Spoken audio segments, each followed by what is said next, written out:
How do you I don't mean condemn obese people. I mean, how do you condemn obesity as a thing? In other words, this is not healthy, this is not good. Right. And at the same time, be loving. And how have you found that? Well, interestingly enough, I've been kind of against the grain when it comes to fitness for a very long time. I've been in fitness for years, okay? And so my platform in general has always been kind of about like combating the lies and the myths that we see in the industry when it comes to diet and training anyway, specifically when it came to like women.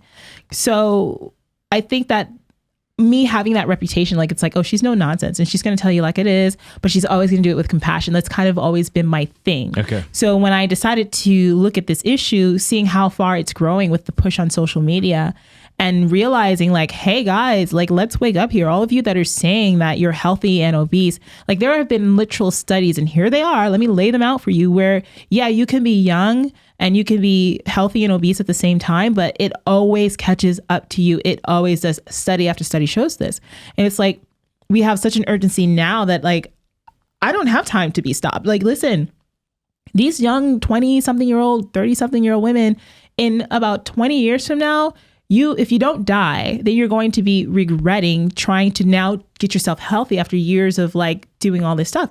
So I don't care. It's like, I have something to say, but I'm going to say it with as much compassion as I can. I'm going to go ahead and rip the Band-Aid off and say, hey, look, don't get mad at me. Here's what the studies say. Here's what the reality is. Now let's go ahead, not just like end the video there. Let's give you solutions. This is how you fix it. Let's acknowledge that a lot of you are dealing with trauma. You need therapy. You need a dietitian. You need a trainer. And if you can't do that, this is some other avenues to get that done. And I think that's the approach that I have that allows me to stay grounded in this and not go on a lambasting tour of like, you know, disparaging people just because they're overweight. You know, that doesn't help anyone. You know? Yeah, no, that's good. I don't know, growing up, when I heard the word obese, I had an image in my mind of what that looked like, namely like really fat. But it seems like today has the definition changed, because I meet some people and they say they're technically obese. I'm like, you don't look it. You just look kind of fat or pudgy, but you don't look. No, I think it's, the definition hasn't changed. And you might know I'm gonna better look than it me up. that Yeah, it's 30 plus BMI. Right, it has to do with the BMI. But right? I think the body more mass people we index. see are more overweight. Well, and so obese looks less fat than it really is, because we see less normal, healthy weight people. Well, and that's the thing too, because we have a huge obesity crisis, not only in the United States, but across the world, right? So now our eyes are getting affixed to seeing people that we would consider normal makes sense, are actually overweight. Because if you looked like years past, again, nostalgia of yesteryear, obesity wasn't necessarily a thing because people were more active, people ate healthier, people didn't eat out all the time, they weren't eating, you know, preserved foods and all this stuff. So body mass indexes were a lot more normal than they are today. You know, when you get used to how our societies change, body sizes change, and then what we see as acceptable in the society in general changes. So it's like, it skews your perception, right? Yeah. So I think that's what's really being at play here. Awesome. Hey, let's take a break, and then when we get back, I want to actually talk more about that. All right, obesity. Yes. Losing weight. Mm-hmm. How do you lose weight? I think I know. Yeah. Well, I mean, But how do you? Sorry. It's okay. Because you know, sometimes like people come to you and they ask you a question, and it's like they don't mean it. It's like when people say to me like, "How do I quit porn?" And I give them some advice, and they don't want that advice. We want something else that's just, is there a pill I can take? That kind of thing. Do you find that too, that it's like... Yeah, all the time. Yeah. I mean, because it's hard at the end of the day, because, all right, the easiest answer is... Stop eating. Yeah, eat less, move more, right? Yep. But what does that mean? And how do you do it, right? Oh, you mean you have to have discipline. Oh, you mean you have to have like consistency, effort. It means you have to sacrifice and forego certain things. It means you have to change your habits, your mindset. It means you got to, like, for some of you, going for the trauma and healing that and getting to the root as to why you turn to excessive eating. For some people, when we're talking about obesity in particular, a lot of times you have people who are dealing with not only a host of hormonal issues, because that is a real thing for some people, but also overeating and eating disordered and disordered eating and stuff like that. So you have to get to the root of that and uncover all that. And that's the hard stuff that people just like, okay, just give me a pill. You know, if the pills worked, if the quick fixes worked, then we wouldn't have a fitness industry or a diet industry. That's a multi-billion-dollar industry that gets rich off of your naivete. It gets rich off of you staying stuck. It doesn't want you to have the answers, right? So once you start to discover the answers for yourself and you learn how to do things for yourself, that's when you become free. And when I say free, you start to not only lose the weight, but you keep it off. So it's a long story, but the thing is, it's a hopeful story. I have a client right now. I'm actually working with two clients who, one of them started off as being very obese in the case of what science and doctors would say BMI. She just lost 100 pounds or over 100 pounds. Mind you, this is an online client that I have never personally met face to face. You know, of course, we've Zoomed and talked and stuff. And I give her a workout. She goes to the gym. She trains. She follows her diet. She checks in with me every single week. She stays steadfast to what it is that she wants to do and puts her goals. We really sit down and focus on what do you want and why is it important to you? What's the why behind the reason? And so she's been able to do that. And that's, you know, that's a wonderful gift of life that I can give to her.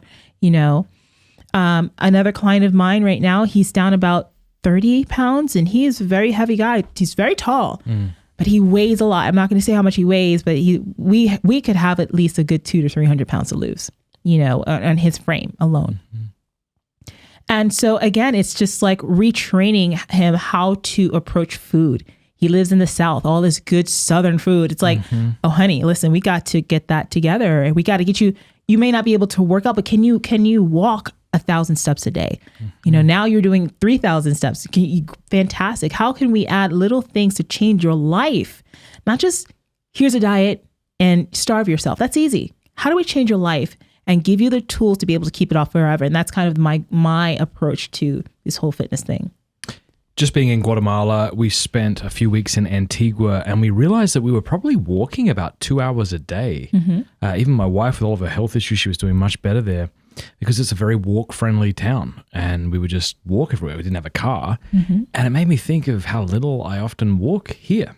I walk to my car, I drive to work, I walk up the road to get a coffee, I walk back to my car, I drive home. And right. Yeah. I mean, it's the little things like that as a New Yorker.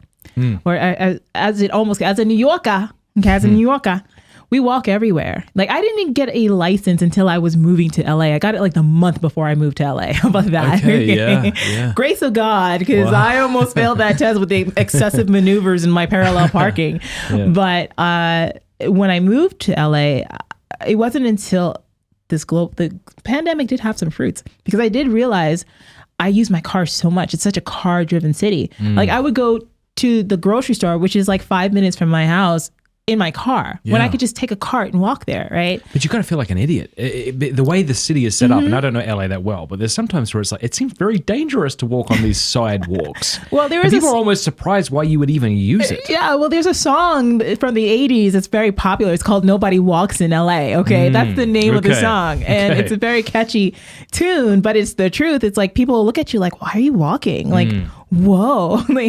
But I find that like I love to walk. So changing little things like where can you, instead of taking the car, can you walk to the grocery store? Can you walk to get your coffee? Can you walk to do this, that, and the third, right?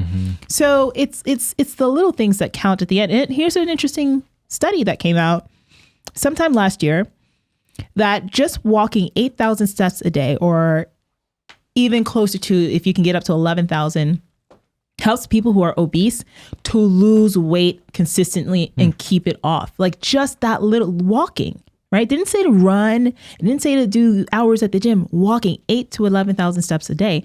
And that doesn't actually take too long. That's maybe 20 minutes, 30 minutes if you're a little slower of walking, less than like 2 miles, you know? And when you just make these things consistent, even if you're not doing it for exercise in and of itself, if you're just timing and all of our phones and our devices now have pedometers on it. And if you look at the end of the day and say, oh, I only got 3,000 steps in, how can I get 3,500 instead? How can I get 4,000 in the next 2 weeks or so? Little things like that can make incredible changes in the body. That's really helpful. Thank you for watching. Please subscribe or you're a dingus. What's a dingus exactly? Used to refer to something one cannot or does not wish to name specifically. You don't have to subscribe, but if you did, I'd love it. You dingus. Like the video. That's where we're using that one. Take one.